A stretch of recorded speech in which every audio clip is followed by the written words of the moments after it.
बताइए फाजिल भाई, आपको लगता है कि मौलाना शहाबुद्दीन रजवी ने गलत बयान दिया है?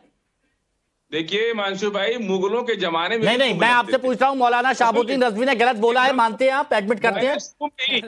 स्टार्टिंग में ही मैंने आपसे कहा तो कि ठीक है, भाजपा के तो मतलब ऑल इंडिया मुस्लिम जमात इस पर कार्रवाई होनी चाहिए? कार्रवाई नहीं लोगों ने करना है कि हमको करना है? नहीं तो आप लोग अपनी तरफ से बोलिए ना कि भैया ऑल इंडिया मुस्लिम जमात गलत संदेश देता है समाज में, राष्ट्र में करके खत्म करते तो हैं। आप ये बात सुनिए ना, आप यहां पर ये बात बोल दीजिए कि ऑल इंडिया मुस्लिम जमात समाज में गलत संदेश दे रहा है, बोलिए ना। सुनिए अंशु भाई, आप पहले बोलिए ना, आप बोल रहे हैं ना कि गलत है, तो ऑल इंडिया मुस्लिम जमात समाज में गलत संदेश दे रहा है, बोलिए। अरे कंडेम कर रहे हैं तो कहां आप सुन रहे हैं हमारी बात? अरे तो खुलकर बोल दीजिए ना, मुस्लिम भाइयों से बोलिए कि ऑल इंडिया मुस्लिम जमात की ना सुना करें। सुनिए ना, इस देश में बोलिए तो पहले बोलिए तो आप मुद्दा डाइवर्ट करेंगे, मैं सीधे खड़ा हूं, बताइए ना। ऑल इंडिया मुस्लिम जमात मुस्लिम युवाओं को बरगला रहा है, तो उससे दूर रहिए, ये बोल दीजिए। एक वायरस का नाम आया ना, सुनिए ना, अब आप नहीं बोलेंगे, अछूत बना। आप तो अच्छी बातें बोलते हैं ना, इस धरती पे कोई दूसरा है ही नहीं, आप तो अच्छी बातें बोलते हैं ना, बड़ी बड़ी बातें कर रहे हैं। ऑल इंडिया मुस्लिम जमात मुस्लिम युवाओं को गलत राह दिखा रहा है, ये बोलिए। हिंदुओं का धर्म सिखा रहे थे, भेदभाव, वो किसी को नीचा, इससे बड़ा वायरस कुछ हो ही नहीं सकता। ये संविधान का देश है, जो लोग इस वायरस को पाल के घूम रहे हैं सबसे बड़े देश के दुश्मन को जो है उनको खत्म कर देना चाहिए। अमितोष जी एक बार भी नहीं बोला, मैं फिर बोल रहा हूं, फिर से बोल रहा हूं, फाजिल भाई बोलेंगे ऑल इंडिया मुस्लिम जमात मुस्लिम युवाओं को गलत राह दिखा रहा है, इसको फॉलो मत कीजिए, बोलिए। आपने आपको सबसे शुरू में कहा कि भाजपा के मौलाना है। अरे भाजपा क्या, आप ऑल इंडिया मुस्लिम जमात का नाम लीजिए, आप ऑल इंडिया मुस्लिम जमात तो बोलिए, ऑल इंडिया मुस्लिम जमात बोल पाएंगे आप? अरे हम तो बोल ही रहे हैं, कैसे बोले? बोलिए ना, ऑल इंडिया मुस्लिम जमात युवाओं को बरगला रहा है, मुस्लिम युवाओं को, खुल के बोलिए, बोलिए। इनकी ऑथेंटिसिटी क्या है ये बताइए ना हमको, क्या है इनकी ऑथेंटिसिटी? तो नहीं है ना ऑल इंडिया मुस्लिम जमात ऐसे ही। अरे तो जो बोल रहे हैं वो बोल दीजिए आप। होती है क्या? एक आदमी से जमात होती है? तो ऑल इंडिया मुस्लिम जमात फर्जी, आप ये कह रहे हैं? ऑल इंडिया मुस्लिम जमात फर्जी, आप ये कह रहे हैं? ऑल इंडिया मुस्लिम जमात फर्जी है, ये कह रहे हैं आप? कि जो हिंदू मुसलमान फाजिल भाई मुस्लिम स्कॉलर है, इसलिए मैं पूछ रहा हूं, ऑल इंडिया मुस्लिम जमात फर्जी है, आप ये कह रहे हैं? फर्जी नहीं है, ही नहीं है ही नहीं। अच्छा ही नहीं, अच्छा अस्तित्व ठीक में ही है। नहीं है। अब अमितोष जी एक पॉइंट वाली बात देखिए, ये सारी चीज तो हो गई, ये चलिए ठीक है, ये अच्छी बात है, ये सब जगह पहुंचनी चाहिए, ये सब जगह पहुंचनी चाहिए कि फाजिल अहमद कह रहे हैं कि ऑल इंडिया मुस्लिम जमात का कोई कद नहीं है ही नहीं, और मौलाना शहाबुद्दीन रजवी बरेलवी जैसे लोगों को इग्नोर करें जी, जो मुस्लिम युवाओं को बरगला रहे हैं। अब अमितोष जी मेरे को एक बात बताइए, जब अमितोष जी ये यहां पर वक्फ बोर्ड की बार बार बातें की जाती हैं, अब सनातन बोर्ड की ये संत समाज की तरफ से मांग की जा रही है, तो अब आगे आप क्या तस्वीर देखते हैं? जो संत समाज कह रहा है कि भैया अब तो हमें इससे भी हिस्सेदारी चाहिए, क्योंकि हर जगह वक्फ करते जा रहे हैं आप लोग। अरे मठ मंदिर ले नहीं रखे हैं क्या? नहीं देखिए सनातन हिमांशु, मठ मंदिर सनातन आप बोर्ड लोगों से अपने आप लिए में एक बहुत अलग विषय है।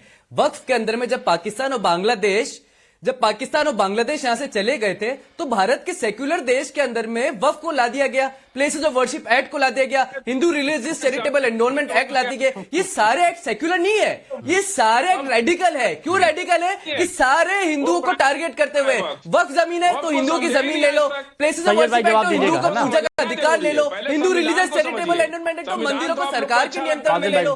और ये इसलिए है क्योंकि डॉक्टर अली नकवी की किताब थी जिसमें कहा था मुस्लिम can never be secular.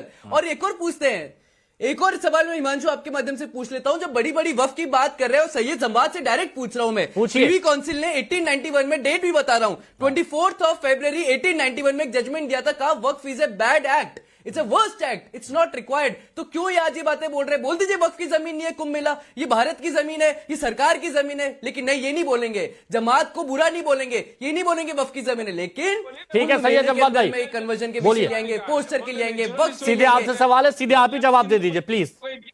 Syed भाई सीधे आपसे बात कहिए, आप ही जवाब दे दीजिए। हाँ मैं देखिए सबसे बड़ी बात मैं इसीलिए बार बार कहता हूँ हिमांशु भाई कि वक्फ बोर्ड के ऊपर बहुत आपत्ति है इनको कि वक्फ ने ये जमीन ले ली, वक्फ का ये डिसीजन आ लिया।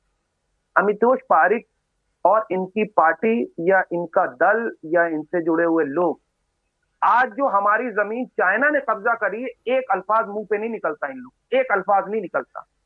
ये बेशर्मी अरे की वक्फ की परिभाषा जमीन है। की बात और करिए आप, देश के वक्फ की अंदर जमीन की बात। वक्फ की, अच्छा मतलब देश बड़ा चाइना में नहीं जाके है। जो मस्जिदें टूट इनके रही लिए है तब क्यों देश नहीं हित बोलते आप नहीं है। सैयद जवाद? इनके चाइना में लिए मस्जिदें टूटती तब क्यों नहीं मुसलमानों बोलते की आप? जमीन चाइना में और मस्जिदें मुसलमानों तोड़ते के तब क्यों नहीं मुद्दे हैं, बोलते? देश वहां नहीं नहीं खुलेंगे है आपके इसलिए। मुंह, वहां वक्फ की जमीन देश नहीं होगी, नहीं है इसलिए। वहां वक्फ की चाइना जमीन नहीं होगी ले ली सैयद तो जवाद, ले वक्फ की ली। जमीन भारत में होगी। ये किस चाइना तरह का ने दोगलापन है ले ली आपका? तो ले ली। अब अरे चाइना, में मस्जिदें अमेरिका, तोड़ दी कहाँ आपने, कहाँ कहाँ यार, पहुंच आपने जाते एक हैं? शब्द नहीं बोला।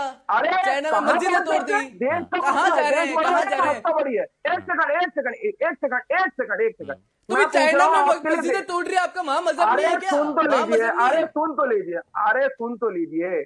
आपके लिए देश बड़ा है या आस्था बड़ी है? आपके लिए देश का मुद्दा बड़ा है या आपकी आस्था बड़ी? चलिए बताइए, चलिए जवाब दीजिए। आपके लिए देश बड़ा, आस्था आपकी बड़ी है? देश आस्था से ही चलता है, विरोधी पने से नहीं चलता। नहीं देश आस्था आस्था बड़ी से है, देश चलता बड़ा है, है। देश आस्था से चलता है। देश सैयद जवाद जी, आस्था आप से शायद नहीं इस बात को चलती है, समझ देश नहीं संविधान पाएंगे। से चलता है। अरे भारत के देश संविधान में से भगवान चलता है। राम का चित्र ये करेगा, आप देश संविधान को भी नहीं मानते। आस्था से नहीं चलता है देश। ये आस्था के बुनियाद पर देश नहीं चल सकता। नहीं, तो आस्था को आप किस तरह से परिभाषित करते हैं? एक मिनट। मैं ये कहता हूं कि देश आस्था से चलता है, उसकी रीजन आस्था को आप कैसे परिभाषित करते हैं? अरे आस्था को आप परिभाषित कैसे करते हैं? ये वीएचपी के अमिताभ सुनिए ना, ये समझ रहे कि सुनिए ना, सुनिए आस्था और धर्म में अंतर है। सुनिए मेरी बात सुनिए।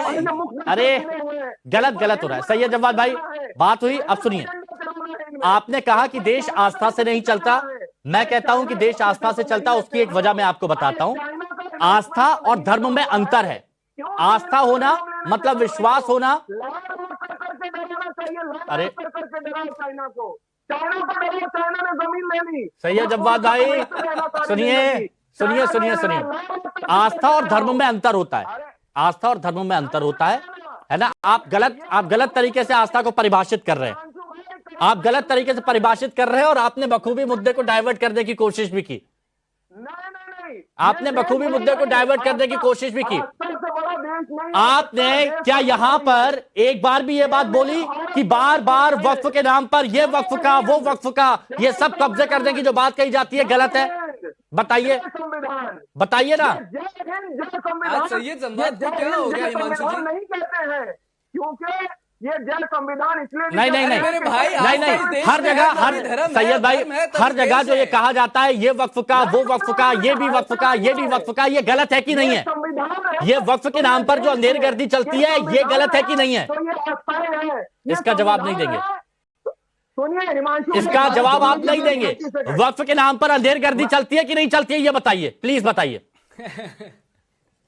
अरे ऐसे तो सरकार के बहुत से डिपार्टमेंट जिसमें अंधेर नगरी चल रही है। तो मतलब आप मानते हैं कि वक्फ पर भी चल रही है?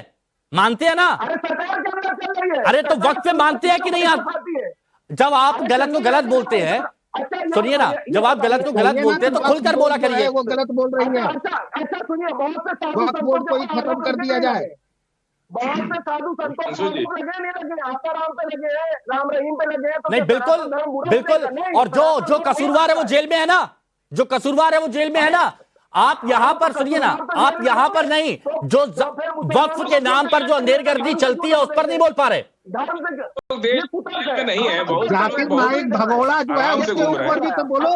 जाकिर नाइक भगोड़ा के ऊपर उसमें तो बात करनी चेंज कर नहीं। देंगे। प्लीज सबको म्यूट कीजिए, क्योंकि फाइनल कमेंट सबको लेना है। इसलिए अब अमितोष जी, ये वक्फ और सनातन बोर्ड, अब आने वाली तस्वीर आप क्या देखते हैं? फाइनल कमेंट बताइएगा, सबसे लेता हूं।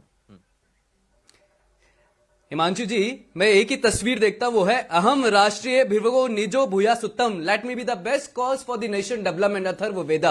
और अगर नेशनल डेवलपमेंट की बात करते हैं, हम भारत के संविधान की बात करते हैं, जिसके अंदर वक्फ जैसे ब्लैक और ड्रैकोनियन कानून की कोई व्यवस्था नहीं है और किसी तरह से एप्लीकेबल नहीं होनी चाहिए। उसको खत्म करना चाहिए और कुंभ को सेक्युलर ना बना के एक सनातनी त्योहार है, उसको सनातनी त्योहार रह देना चाहिए। और बिल्कुल देखिए, अभी तक जगह जगह जहां दावा किया जा रहा था कि ये भी वक्फ का है, वो भी वक्फ का, और जहां पर वक्फ का नहीं है वहां पर भी वक्फ का बना देंगे, और जो कुछ तथाकथित मौलानाओं की तरफ से कहा जा रहा था, तो आज कम से कम एक बात तो स्थापित हुई है कि ऐसे मौलानाओं से मुस्लिम युवाओं को दूरी बनानी चाहिए। बहुत जरूरी है, वरना माहौल जरूर खराब होता है।